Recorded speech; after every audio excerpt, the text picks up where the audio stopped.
Queridos irmãos e irmãs, esta semana nós estamos rezando com a ajuda da carta aos Hebreus e ela fala hoje sobre a fé de tantas e tantas pessoas que nos precederam e que realmente caminharam em meio a muitas dificuldades, enormes dificuldades, e nem por isso desanimaram da sua fé.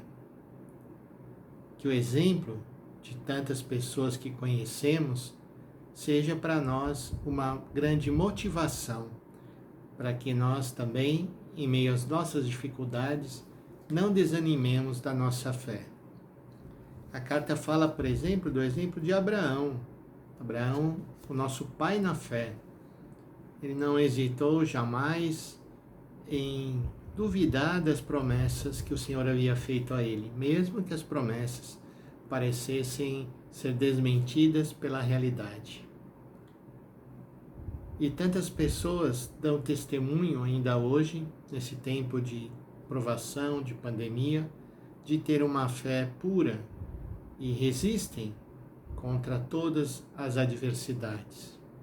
Vamos pedir hoje então ao Senhor que renove em nós esse dom da nossa fé. E o contrário da fé é exatamente o medo. Aquele que tem medo, por que tem medo? Tem medo porque a sua fé é frágil, porque não tem uma fé madura. Então o Evangelho, contrapondo a leitura aos Hebreus, fala do medo que os apóstolos tinham, numa cena muito bonita, onde acontece uma tempestade.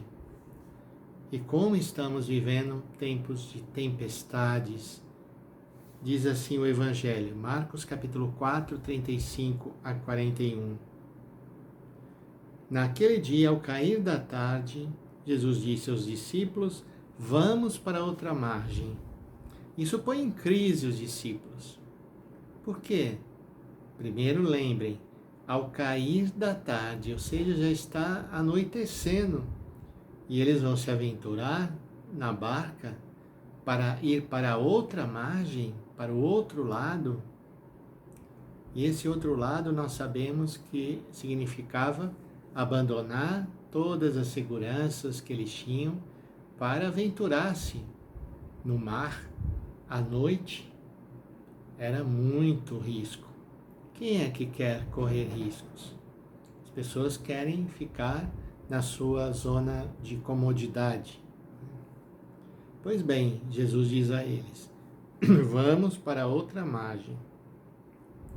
E eles então despediram a multidão, levaram Jesus consigo na barca. E diz então a leitura que começou a soprar uma ventania muito forte. Muito forte.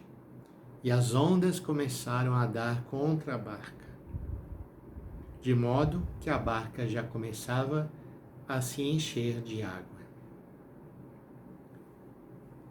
E aqui aparece um detalhe bastante insólito, que diz que em meio a toda essa confusão, Jesus estava na parte de trás dormindo sobre um travesseiro. Como alguém pode dormir em meio a uma tempestade, onde todos estão morrendo de medo?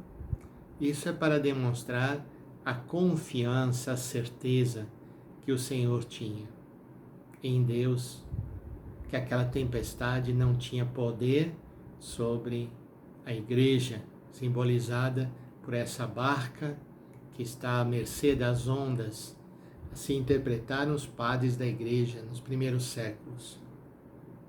Os discípulos acordaram Jesus e disseram: Mestre, estamos perecendo, estamos morrendo, e tu não te importas?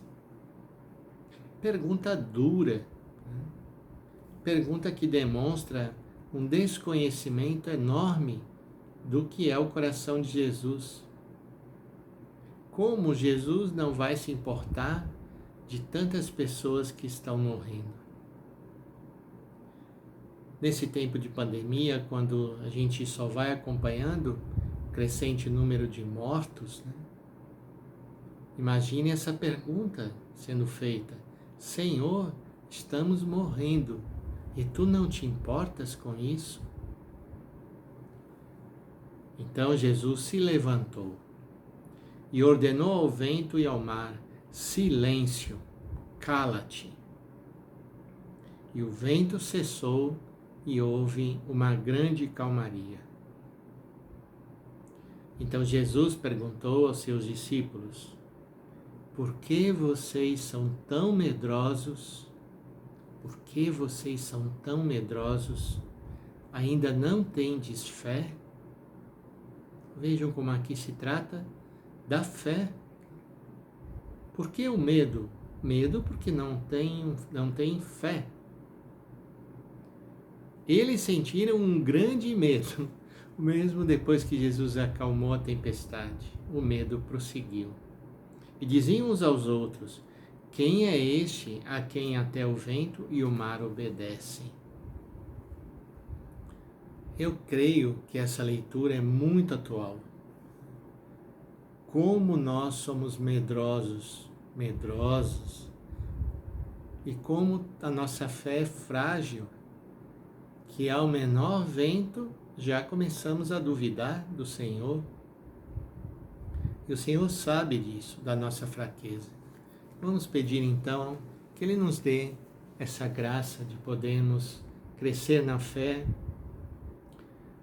tendo essa nuvem de testemunhas, né, de pessoas que têm uma fé simples, uma fé reta no Senhor, que são capazes de superar tantas dificuldades.